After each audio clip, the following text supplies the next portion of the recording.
So the word pudding is based on the Old English words for gut or for stomach. And the original puddings were actually meat or organ meats mixed with grains and cooked in stomachs or in intestines. So much more like, say, modern day sausage, or if you've ever heard of a Scottish haggis. Haggises are like a true old pudding. So these original puddings had their ingredients stuffed in the stomach, and then that tied off, and they were put in boiling water, and they were boiled for many hours. It wasn't until the 17th century, the early 17th century, when there was a change, there was an evolution in this pudding. They started making these puddings in cloth sacks instead of in stomachs.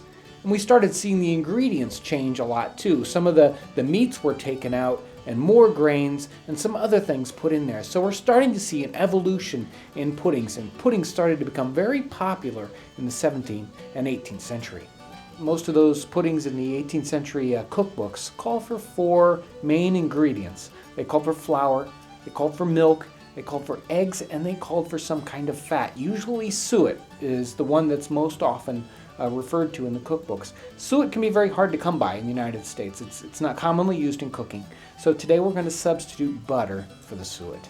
So today we're going to be working on a simple boiled plum pudding. Let's get started. So in addition to our 4 main ingredients, we've got some other smaller ingredients that we're going to talk about now. We've got salt, which is in most recipes. We also have a nutmeg we're going to grate into that, which nutmeg is in all the different pudding recipes. We've got some mace, which is in most of them, which is related to nutmeg. We've got ground ginger. Ground ginger, it was inexpensive in the time period, a very commonly used spice. It's a plum pudding, and the plums aren't plums, but they're raisins in this. These have regular raisins. We also have some currants. And currants in English cookbooks from the time period are actually just miniature seedless raisins from the Corinth region. And we also have some sugar that we're going to add into this recipe. So before we get going, start mixing things, we need to have some things happening in the background. I've got some water boiling here. We're going to need a pot, at least a gallon or so that we can boil our pudding. We also need a pudding cloth, a piece of tightly woven fabric, something not soapy but nice and clean. I'm going to toss this in the pot and then we can start mixing. I'm just going to toss this cloth in. We're going to leave it in here until I've got the batter all mixed up and ready to put inside of it. Well, let's start getting our ingredients mixed up. Let's start with our wet ingredients.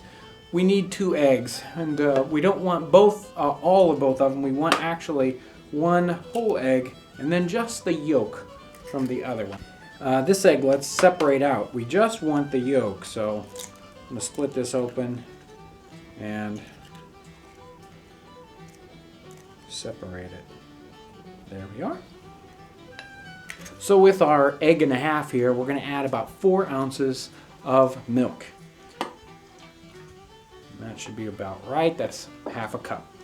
Let's whisk this up, get these mixed well. Okay, once we've got that mixed well, we're going to set these wet ingredients aside.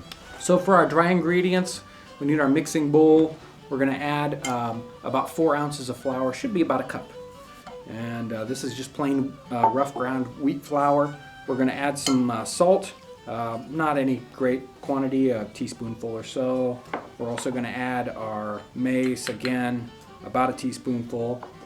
The recipes aren't real specific, so it's really flavor, how much you want, how much you like. So, and some of the ground ginger. Now let's grind up some of our fresh nutmeg.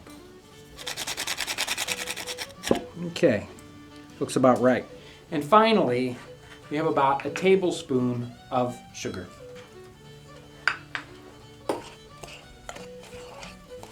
Now it's time to get the butter into these dry ingredients. This can be a little bit tricky. I've already chopped this butter up, and I'm just going to put it in here and then use the spoon, mush it around, and then crumble it up to get it in there. In the period recipes, when they're using suet, they actually were specific about not getting the suet too well mixed, so that the suet would end up being a little in little pockets in the finished pudding and not spread completely throughout it. This, we want to get the butter pretty mixed up in here. I'm going to use about 4 ounces of butter. Okay, that looks pretty good. Now it's time to mix in our milk and our eggs. Now it's time to add our final ingredient here. We're going to add our raisins and currants. Okay. Here we are. And we're going to mix those in well. So we want to get a consistency that's sort of a stiff, battery kind of a drop biscuit consistency, not too stiff and not so runny that it runs around. If it's too runny, add a little bit of flour. If it's a little too stiff, add a little bit more milk. You'll get to about this consistency. Let's get the bag ready to put this in. Okay.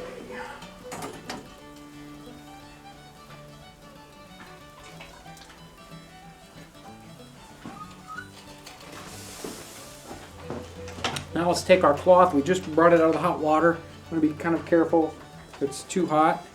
We're going to lay it out on a bowl here, and we're going to flour the inside of our bag or our piece of cloth. So I'm going to take some flour, and I'm going to make sure that the whole inside of this is nice and floured. Here we are. Now we can get our batter here and put it in.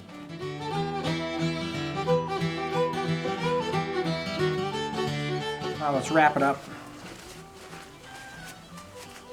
And we just need to tie this off. I've just got a little piece of, little strip of fabric I'm going to use to tie it. So, when we're ready to put the pudding in, you want to make sure that the water is fully boiling. We're going to drop this pudding in. This is a smaller sized pudding. It's about a quarter of a normal recipe, so this one should take about 2 hours and maybe as much as 3 hours to cook, but I wouldn't cook it any more than that. 2 hours is about right. You don't really have a good way to know exactly when it's done. I mean, it's not a good way to check it, so you just have to know that this size takes about 2 hours. That's about it. Usually if it's a full recipe size, like most of the ones use a pound of flour and a pound of suet, those are much bigger, almost a soccer ball size. Those take quite a while to bake, quite a while to cook. 4 hours at least, and probably more like 5 or 6. When our pudding is about done, it's time to work on the sauce portion. And we've got a nice redware pipkin that we're going to prepare our sauce in. Our sauce has 3 components. We've got some sack wine, which is a white wine from Spain, commonly known today as sherry. We need some sugar, and then we're going to add some butter. But first, let's put together the sack and the sugar and warm them up. So, let's warm up our pipkin. We're going to add about a cup of our sack wine. There we go. And we're going to start to put in our sugar. This is about 2 tablespoons of sugar we're going to add in. And let's get these mixed up and warmed up. So let's take our sack and our sugar off the fire now. And now that it's warm, we're going to take and we're going to add our butter in a little bit at a time. We're going to stir it in, whisk it in. It's best if your butter's cold, and that way it won't separate. We're going to add about 3 tablespoons of butter, just a little bit at a time, and keep whisking it up. So you want to keep whisking and slowly incorporate the butter 1 piece at a time. As it gets incorporated, then you add the next little piece. And just keep whisking the whole time.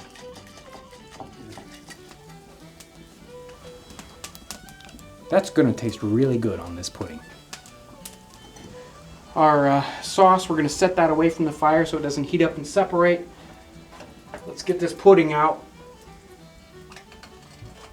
Okay, there it is.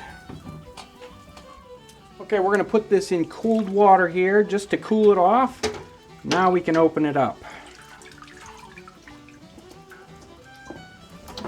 Okay, let's crack this open. Now I'll turn it out onto a plate. Let's see. Oh, here, scissors.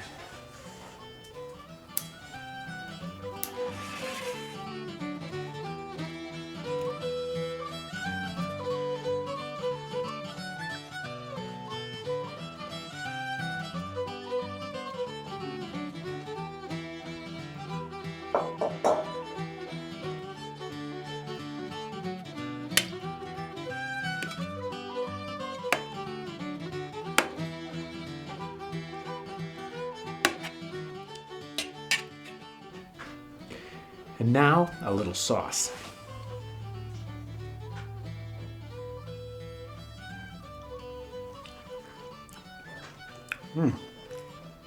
This pudding is really great.